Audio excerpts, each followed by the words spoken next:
शायद दुनिया में कोई ऐसा उदाहरण नहीं बताएंगे जहां भगवान ने अपना केस लड़ा हो। श्री राम जन्मभूमि में श्री राम लला विराजमान, वन ऑफ द करेस्पॉन्डेंट थे। और मैं एक और बात कह दूं, ये मंदिर मस्जिद का विवाद लीगल होता है, जहां मस्जिदों का आपस में विवाद है एक लीगली सॉल्व होता हो तो बता दीजिए, सीधे धमाका होता है। पार्लियामेंट में नमाज पढ़ ली, पार्लियामेंट वक्फ हो गया। रेलवे प्लेटफॉर्म पे नमाज पढ़ ली, रेलवे प्लेटफॉर्म वक्फ हो गया। वक्फ एक फरीजा है मुसलमान के लिए। इस हिंदुस्तान से 25 करोड़ मुसलमानों को आप साइड लाइन लगा के कहां भेजना चाहते हैं? कोई तरीका बता दीजिए हमें जाने का, तो हम उसके लिए तैयार हो जाए। इतनी नफरत मत कीजिए, हम तो आपसे हाथ जोड़ के विनती करते हैं, देश में मोहब्बत हाथ जोड़ के वो विनती कर रहे हैं कि नफरत मत फैलाइए इनके खिलाफ। आप देखिए, हिंदुस्तान के हर मुगल बादशाह ने गाजी की उपाधि धारण की है। गाजी होता है जो कई हजार काफिरों को मारकर गाजी की उपाधि दी जाती है। काफिर मतलब हिंदू ही थे। जय श्री राम मित्रों, इस डिबेट में सुधांशु त्रिवेदी जी और कांग्रेस सांसद इमरान मसूद के बीच ऐसा डिबेट देखने के लिए मिला जैसे लगा कि ये कोई डिबेट शो नहीं चल रहा है, ये दंगल या कोई WWE का शो चल रहा है। इस डिबेट का मेन मुद्दा ये था कि भारत के मस्जिदों के ऊपर केस चलाया जा रहा है, उसका ASI सर्वे करवाया जा रहा है कि यहाँ पर पहले मंदिर था, मस्जिद बाद में तोड़ करके बनाया गया है। और सुधांशु त्रिवेदी जी ने इस कांग्रेस मियां सांसद की ऐसी छीली कि बेचारा ये पागल जैसा हो गया। मतलब कि ऐसा लग रहा था कि कोई क्लास 1 स्टैंडर्ड का बच्चा और किसी क्लास 12th के बच्चे के बीच में जनरल नॉलेज कंपटीशन कराया जा रहा है। आइए हमारे साथ इस डिबेट को पूरा देखते हैं, इसको देख करके आपको बहुत मजा आने वाला है। एक्ट बना था, प्लेसेस ऑफ वर्शिप एक्ट, जिसमें आप पूछिए what is the definition of places of worship? No definition. What is the status of places of worship? No status defined. 15 अगस्त 47 को कितने थी places of worship? No definition. And with due respect and with due humanity, मैं बड़े शांति से कहना चाहूंगा, इस्लाम में तो वर्शिप का कॉन्सेप्ट ही नहीं है, प्रेयर का कॉन्सेप्ट है। और हिंदी में भी जो इसका अनुवाद है वह उपासना स्थल विधेयक। उपासना शब्द शुद्ध संस्कृत के 2 शब्दों से बना है। उप का अर्थ होता निकट, आसन का मतलब होता आसन लगाना जहां देवता की आराधना करनी हो।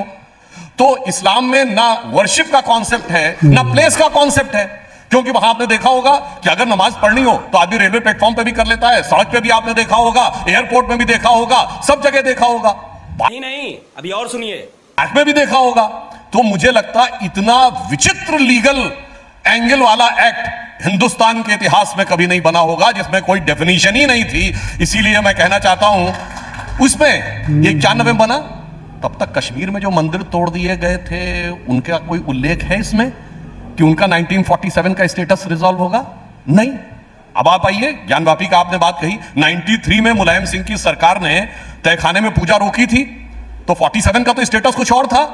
47 में अब आइए श्री कृष्ण जन्मभूमि में, तो समझौता 67 में हुआ है, तो 47 का स्टेटस कुछ और था। इसीलिए मैं कहता हूं कभी कभी ज्यादा सयाना बनने के चक्कर में आदमी कैसे फंदे में फंस जाता है, लीगल फंदे में वो दिखाई पड़ रहा। अब मैं एक और बात बताता हूं, जस्ट एक बात, लीगल फ्रेमवर्क की बात।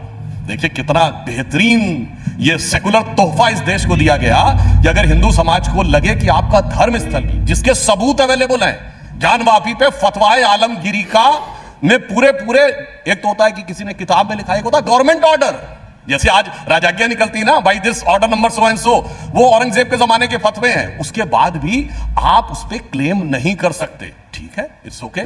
दूसरी तरफ मुस्लिम समाज को यह हक दिया गया वक्फ बोर्ड एक्ट के तहत कि अगर तुम क्लेम कर दो कि जमीन तुम्हारी है तो तुम्हें कोर्ट में साबित करने की जरूरत नहीं है, दूसरा वाला भी कोर्ट नहीं जा सकता, ट्रिब्यूनल में जाना पड़ेगा।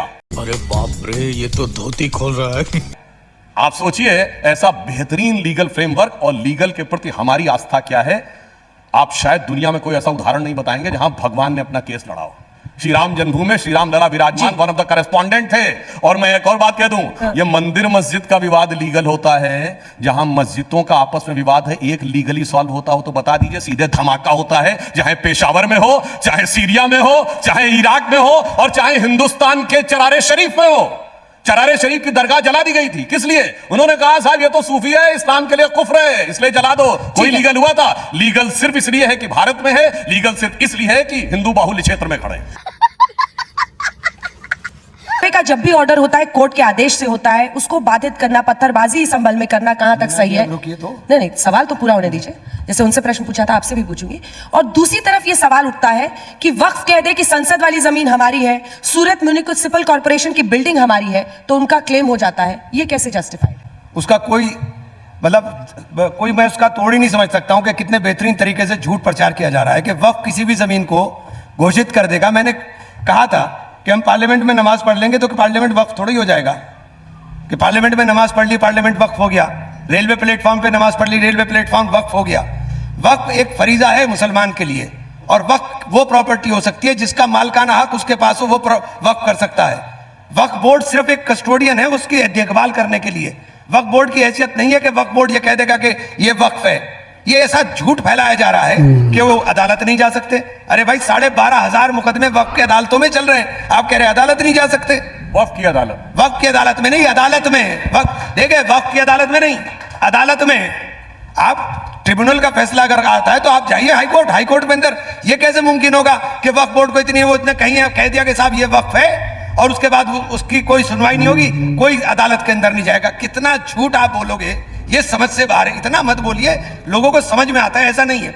और मेरी दूसरी बात, हम कब तक इस मंदिर मस्जिद के झगड़े के अंदर फंसे रहेंगे? हम बुनियादी मुद्दों के ऊपर बात क्यों नहीं करते? हम बात क्यों नहीं करते कि नौजवान को रोजगार नहीं मिल रहा है? हम बात क्यों नहीं करते कि किसान परेशान है? हम बात क्यों नहीं करते कि किसान को डीएपी के साथ नैनो यूरिया खरीदने के लिए मजबूर किया जा रहा है? डीएपी किसान को मिलने रही है, लाइन लगी पड़ी है। हम क्यों बात नहीं करते कि सरकारी भर्ती आप खत्म कर करके आरक्षण को खत्म करने की बात कर रहे हो?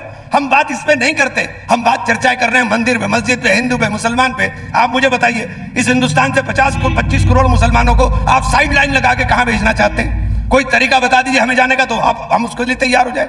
आप इस नफरत को क्यों फैला रहे हैं? इस नफरत को क्यों भड़का रहे हैं? नफरत से देश नहीं चल सकता, देश तो मोहब्बत से ही चलेगा। हम तो छोटे भाई हैं, हम तो छोटे भाई मान करके आपका सम्मान आदर हर तरह से सत्कार करने को तैयार हैं। हमसे इतनी नफरत क्यों है? हमसे इतनी नफरत मत कीजिए। हम तो आपसे हाथ जोड़ के विनती करती हैं, देश में मोहब्बत, हाथ जोड़ के वो विनती कर रहे हैं कि नफरत मत फैलाइए इनके अब खिलाफ। देखिए, झूठ का सच मैं उजागर करता हूं। वक्फ बोर्ड एक्ट में साफ लिखा है कि अगर वक्फ को यह लगेगा कि यह जमीन हमारी है तो वो सीधे डिस्ट्रिक्ट मजिस्ट्रेट को आदेश कर सकता है पोजीशन लेने के लिए। मैं चैलेंज करके कहता हूं, गवर्नमेंट के बाहर की कोई संस्था बताइए जिसको सीधे डीएम को आदेश करने का अधिकार हो। यह लीगली पावर दी गई। और दूसरी बात, यहां तो कहते हैं 15 अगस्त 47, आपको पता है सूरत नगर निगम की जमीन पे दावा किस आधार पे है? कि मुगलों के जमाने में वो एक सराय थी और इसलिए उस जमाने में वक्त में दे दी गई थी। तो 15 अगस्त 47 के बाद भी वो क्लेम है। वहां पे 12 साल की जो टाइम की मियाद होती है टाइटल सूट में, वो भी हटा दी गई है। 15 अगस्त 47 भी हटा दी गई है। तमिलनाडु का तिरुचिरापल्ली का जो मंदिर जो 1500 साल पुराना है, जब तो इस्लाम तामील भी नहीं हुआ था, वो जानते हैं किस आधार पे? 1572 या 62 में अरकाट के नवाब ने वो दिया था। गजब है साहब, आप तो 400 450 साल। और मैं एक और बात पूछना चाहता हूं, ये जिस जमाने के अरकाट के नवाब मुगलों के जमाने की बात करते हैं, उस समय तो हिंदुस्तान में जजिया चलता था, उस समय हिंदुस्तान में जिम्मी का कॉन्सेप्ट था। उस गवर्नमेंट के फरमान को मानते हैं। और मैं एक और बात कहना चाहता हूं, हिंदुस्तान के हर मुगल बादशाह ने गाजी की उपाधि धारण की है। गाजी होता है जो कई हजार काफिरों को मारकर गाजी की उपाधि ली जाती है। काफिर मतलब हिंदू ही थे, इंक्लूडिंग अकबर। फतेहनामा चित्तौड़ में अकबर ने लिखा, मैंने 30,000 लोगों के सर पे खड़े होकर गाजी की उपाधि ली। आईने अकबरी में भी लिखा है, जहां गाजी, जहां जजिया, जहां जिम्मी, उसका लीगल आदेश वैलिड है। और 15 अगस्त के बाद का लीगल आदेश वैलिड नहीं है। गजब का लीगल फ्रेमवर्क है भाई साहब, गजब का। और एक और मैं बात कहना चाहता हूं, इन्होंने एक बड़ी अच्छी बात की। सांसद जी सुनिए, तो ये वक्फ की मनमानी जो आप कह रहे हैं, ये वक्फ की मनमानी थोड़ा ना कोर्ट सुनेगा अगर आप प्लेसेस ऑफ वर्शिप एक्ट पर दलील क्योंकि इनिशियल स्टेज पे कहा गया पहले आपको ट्रिब्यूनल में जाना पड़ेगा। और होता क्या है, जब आप किसी गरीब आदमी को बुलाते हैं, जिस बेचारे ने कभी अदालत तो छोड़िए, उसने कचहरी नहीं देखी तहसीलदार की, उसको ट्रिब्यूनल ने बुला के आप अगेंस्ट में जजमेंट कर देते हैं, फिर कहते हैं हाई कोर्ट जाओ। तो ये कहना है आप बहुत आसान है, एयर कंडीशन कमरे में बैठ के उसके ऊपर क्या गुजरती है वो उसको अच्छी तरीके से पता होता। और दूसरी बात, इन्होंने एक बड़ी अच्छी बात कही कि मुद्दे की बात क्यों नहीं करते। मैं कहना चाहता हूं, इनकी सरकार के जमाने में सच्चर कमेटी की रिकमेंडेशन आई थी 2013 में कि मुसलमानों की स्थिति बहुत खराब है।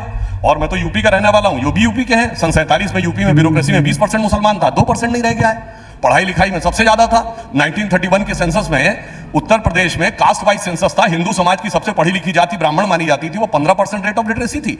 और क्षत्रियों की 13% थी और सैयद मुसलमानों की 24% थी। आज मेरे भाई मुसलमानों को समझाओ ना, तुम पढ़ाई में लिखाई में हेल्थ इंडिकेटर में पीछे हो, उस चक्कर में क्यों पड़े हो? तुम क्यों मंदिर मस्जिद में जाते हो? एक बताइए कांग्रेस का एक कोई 267 का रेजोल्यूशन जो उन्होंने महंगाई बेरोजगारी पिलाया हो। समाजवादी पार्टी ने जितने स्थगन प्रस्ताव लाई संसद में, संभल संभल संभल और सिर्फ संभल। और डिबेट में आके कहेंगे मुद्दे की बात करो, सबको समझ में आता मुद्दा क्या है। हमारे सनातन धर्म को नीचा दिखाने वाले लोगों को ऐसा जवाब दिया गया जिससे उसकी बोलती बंद हो गई। तो कैसा लगा आपको हमारा ये कंटेंट? तो ऐसे ही और भी इंफॉर्मेटिव और इंटरेस्टिंग कंटेंट के लिए आप हमारे वीडियो को लाइक करके चैनल को सब्सक्राइब कर लीजिएगा और कमेंट में अपनी प्रतिक्रिया जरूर दीजिएगा। आपसे मिलते हैं हम अगले वीडियो में, तब तक के लिए जय हिंद।